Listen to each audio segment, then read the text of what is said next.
Hello and welcome to this special report for OTT Wrestling. I am your host, Aonghus Og McAnally, and joining me is none other than the ring general himself, Walter. Walter, thank you for taking the time to talk to us. If you would, take us back to that momentous night. The match against Jordan Devlin unfortunately didn't work out your way. What are your memories of that night?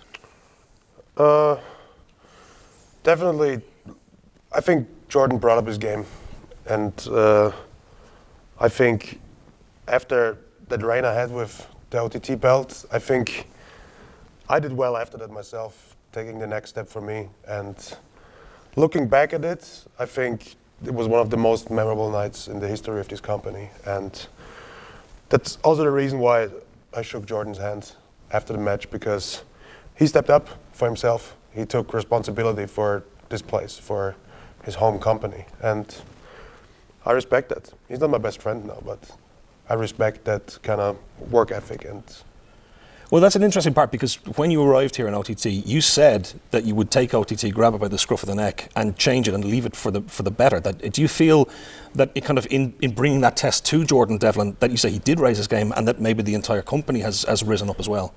Yeah, but honestly, I was the one who made that place step up, because you can't deny that when I won that belt of Jordan, there was, in the following months after that, there's never been more attention on OTT than never before. And I think Jordan on his own would not have been able to get the company there. And in some sort, OTT needed me to make that step. And for Jordan to step up and take that prize back, like I said, I respect that, but I'm very happy with what I did as a champion here. Well, that rivalry with Jordan Devlin was, as you said, it got an awful lot of worldwide recognition, but there's another rivalry that has been talked about a lot in your career recently, and that's with another man we know only too well here in OTT, David Starr. Now, he's parading around at the moment suggesting that if he made you tap, technically he's the better man. Any response to that? Yeah, I don't know. I think he talks more about it than I do, first of all, because I've beaten him and I don't know, I don't count it, so many occasions. And he seems very desperate when it comes to that topic. And I can understand it, because we're different persons. I'm very in charge of my emotions. I'm in charge of the things I do in professional wrestling, because I think through it and I go step by step.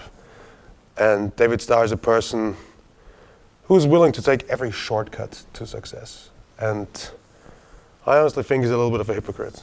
I think the reason why he really desperately wants to come after me is because he doesn't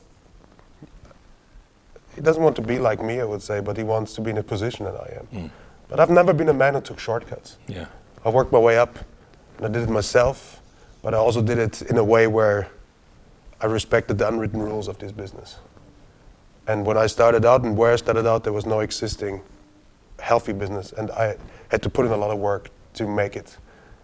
And maybe it's a suggestion to David Starr as well. I won't be the one. Even if he beats me, things won't change for him. He as a person needs to change. Well, this is the interesting thing, because as we've learned from today's events, Jordan Devlin has said if David Starr wants his shot at that OTT title, he needs to do what he's never been able to do before and come through you and overcome you. As you look ahead to that match now, with so much on the line, how do you see that playing out?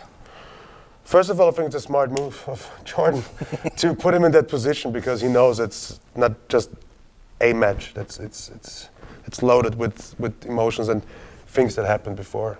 But for me, I'm a WWE champion now. It's that's my focus at the moment, and not the OTT belt anymore. But every time I step in the ring, I do it for the honor of the sport, and I always step in the ring to show the best performance I can do. And yeah, it's smart. It's a smart choice for Jordan to pick that match, but I will go into every other competition I go into. David Starr is a man who prides himself on this independent moniker, that he's there doing it on his own terms. And he's suggested that you've sold out in that move to WWE. How do you respond to that? Honestly, I don't know what he thinks. like me sitting here with the WWE Championship, like, have I not done this on my own? Who has done that for me? Nobody else. I've done it on my own. And that's the thing with David Starr.